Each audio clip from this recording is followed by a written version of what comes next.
Welcome everyone to yet another video on the channel. The Black Fantasy Man. So, as those of you who have been with me from the beginning will know, we don't discuss politics or things like that on this channel.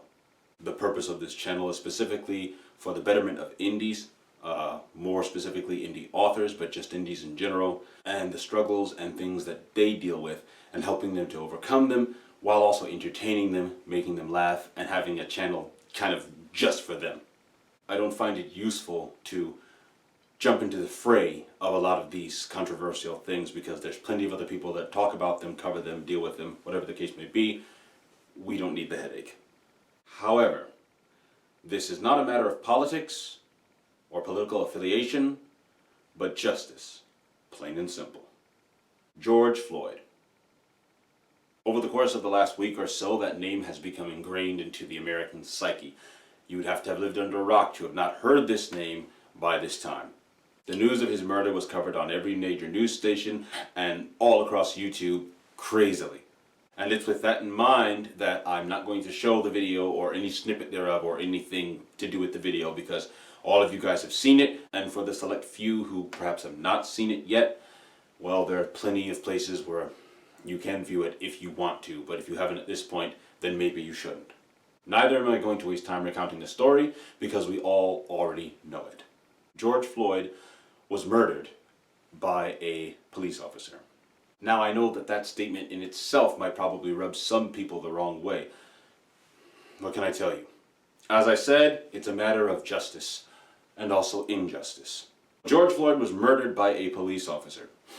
This police officer was aided and abetted by 3 other officers who were on the scene who did nothing and or actively prevented people who tried to render aid to Mr. Floyd from doing so, with intimidation, threats of violence or arrest, and in one case, at least in the video, one of the officers did in fact lay hands on one of the bystanders. I think he pushed them. I think it was the Asian officer. The video shook the nation, and with good reason. It was absolutely and positively horrific, and when you're watching it, you think to yourself, how could anyone see this video and come to this murderer's defense? And yet, there were people who did so. There's no need for me to go into names or garner a hate mob or anything of the sort. I'm not even going to go too deeply into it. It's just a fact. There were people deflecting or even mildly defending the actions of this officer.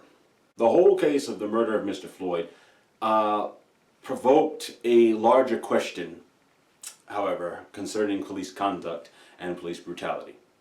And it's a necessary conversation. And at this point, if you are on this video to hear me say that all cops are bad and that we need to defund the police, you can just go find yourself another video. Likewise, if you're expecting me to spew, oh, blue lives matter, oh, back the blue no matter what, we need to protect our police officers and officers can do no wrong, that type of rhetoric, you're probably on the wrong video also. You see, there has to be a check and balance to these things, and we have to call out what's wrong as wrong and what's right as right. Not all police officers are bad. This is a fact. Not all black people are criminals. This is also a fact. When we talk about police brutality, it is a talking point that has been brought up for years, long before today. It has been brought up, and it's been brought up reoccurringly again and again and again and again. Largely, people haven't listened. And whether that has been through malicious intent or simply lack of understanding is for another commentator to go over. But I think we can all agree that police brutality does exist. And that's a problem. When officers of the law, who are sworn to uphold the law, the Constitution, protect us, the citizens, abuse their powers and brutalize someone, kill someone, or even arrest someone unjustly, there is a serious problem. Because the badge gives the man or the woman more power than you. When they are in uniform, when they are in that badge, they have more power than the citizen, the average citizen, walking down the street. They can detain you, lie to you, arrest you, and apparently do worse things to you. And very often, they will get away with it. Yes, I said it. Very often, they will get away with it. You see, there's something that we need to understand, that all of us need to understand, that heretofore a group of us, or small groups of us, take your pick, already knew to be true for a long time. It is true, okay? It simply is a fact that black people are profiled more by the police than, say, white people or Asian people even. I believe that there are a few different reasons for this. Some are hand in hand, and some are products of, circumstance or products of these other things. And they all just bounce off of each other and, create the mess that we're in. I believe there is a problem with racism. I believe there is a problem with prejudice. I believe there is a problem with culture in a lot of instances. There is a problem with culture. That plays into some of these things. And we have to be able to acknowledge that everything that I just mentioned, racism, prejudice, culture, power, okay, and the corruption thereby, we have to be able to admit and face the fact that all of these do fit in, and all of these are a cause and effect of the situation that we're in today. And the thing is, there are people who don't seem to understand or to grasp that there is rampant injustice in a large number of the police force, or a large bit of the police force, okay? Not all cops, not every police force, but in a large part of the police force, there is this problem. Members of the Black Fantasy family have been profiled, stopped, detained, searched for no reason. People that the Black Fantasy Man knows personally have been stopped, detained, etc., for no reason. The Black Fantasy Man himself has been stopped, detained, pulled over, searched, accused for crimes that he did not commit. So I'm standing here trying to communicate to you guys that it is a real thing, and it is way more rampant than a lot of people want to acknowledge. I've lived it. So that is a problem on its own, right?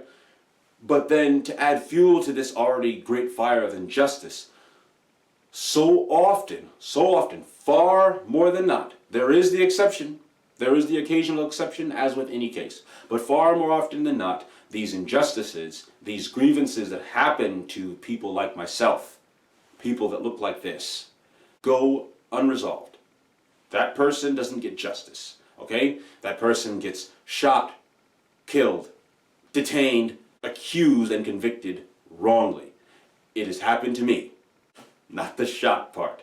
Expanding the conversation to reach broader peoples, lest it be said, oh, Black Fantasy Man, you're only talking about, other black people. Police brutality affects and has affected all races. It has affected Asians, Hispanics, whites, Native Americans, whatever the case may be. And that's why I am speaking out on this issue. At the end of the day, even though black people are more affected in a lot of cases by police brutality because of those things that I mentioned a little while ago, it's also a problem for everybody. It's everyone's problem. So then you have these things, you have this situation going on and going on and going on and going on, and officers are not arrested, convicted, or even disciplined for their misconduct. We find out that Derek Chauvin had numerous complaints against him, and no action had been taken, and he had still been on the force. And the other officer that was keeping the people back, the Asian officer on the street, he had complaints against him, and in fact settled outside of court. What does that tell you? That tells me that these guys had a history of problems, and the department had just turned a blind eye. Think for a moment about all those people who had filed the complaints about Derek Chauvin, about the other officer. Think of all those people that have filed those complaints who had been told by the system, hey, if you have a problem, go ahead and file a legal complaint. That's how you fight back. That's how you change things. Go ahead and file a complaint, and the department will look at it, and we will take the appropriate action. They didn't, though. So now imagine all those people who had whatever injustices wrought against them during arrest, or not even arrest, maybe they were just walking down the street licking an ice cream cone. All of them never got justice way back when, because there is a problem in the police system. Am I saying all officers are bad? Absolutely not. Am I saying that there needs to be change to the system and reform for how police officers conduct themselves and interact with citizens? Absolutely. So we have all of these things compounding on top of each other. All these injustices stacking up because even with this case, these officers had things and complaints against them. It's just that nothing had been done and there had been no camera to film these things. So nobody ever heard about it. It never got on national news. We have all these problems with officers. Imagine that many other officers all across the country had similar and worse, much worse complaints against them or wrongful acts that they committed against citizens, and they never got punished, they never got disciplined, they were never convicted or anything of the sort. And the victims just had to live with that injustice burning inside of them, knowing that nothing could be done. They couldn't do anything. Think about how that would feel.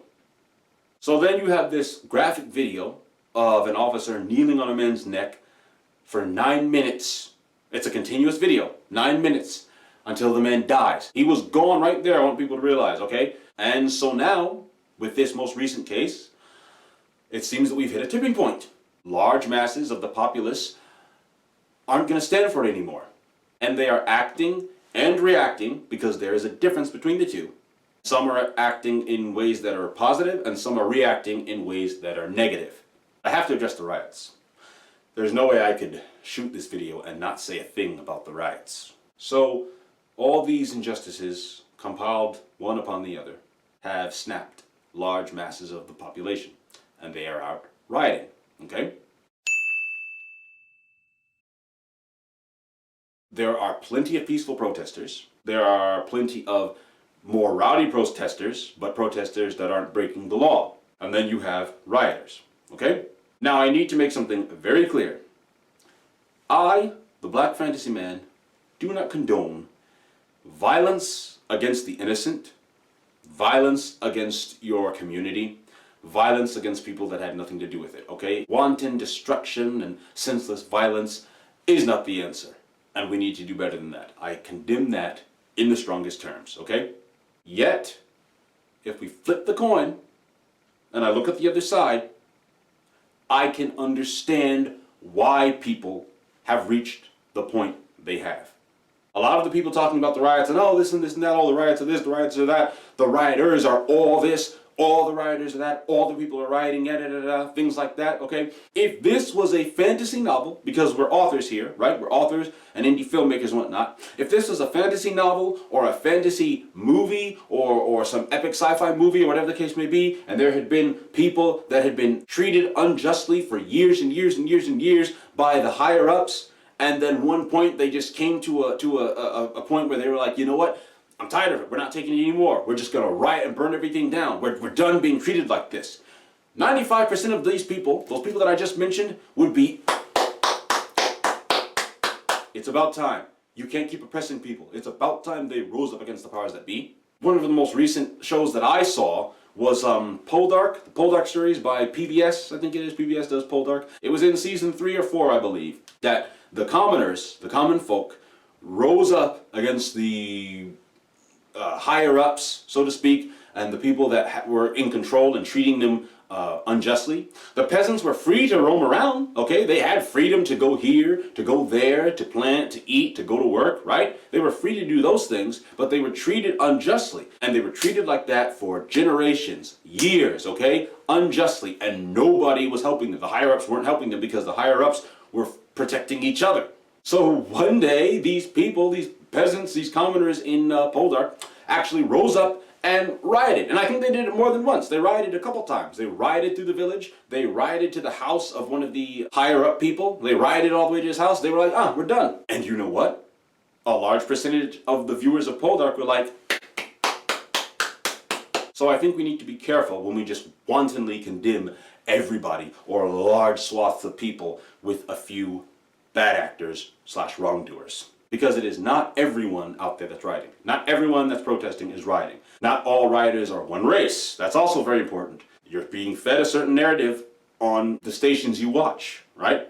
Not all of the rioters are one race. There is a large mix of rioters, not protesters I'm talking about. There's a large mix of protesters, we know that. I'm talking about rioters. These are important points to keep in mind. We have to be able to differentiate between a complete black over here and a complete white over here. I'm referring to lines and gray areas, not black people, white people, okay? We have to be able to look at a situation and follow the nuance and look at the cause and effect You don't just take a grand situation with a whole bunch of variables and be like, oh, this is just 100% bad and they ought to be condemned. Or, oh, this is just 100% good and they ought to be praised. That's not how grand, huge, giant situations with a lot of variables work. So, I may upset some people with this, but I had to speak. I had to say something. I'm no great orator or giant public figure, but injustice is injustice. We have to be able to call it out as we see it, okay, on all sides, not just whether it falls into whatever narratives we want or aligns with whatever values we say we have, okay? That's not how justice and injustice work. So, there needs to be justice for George Floyd and for innumerable others who have been brutalized, wrongfully charged and convicted, killed, and generally oppressed by the very officers that are sworn to protect us. It's not a matter of political affiliation. It's simply a matter of right and wrong, justice and injustice, fairness and unfairness, and, lest you think any differently, life and death. Until the next video.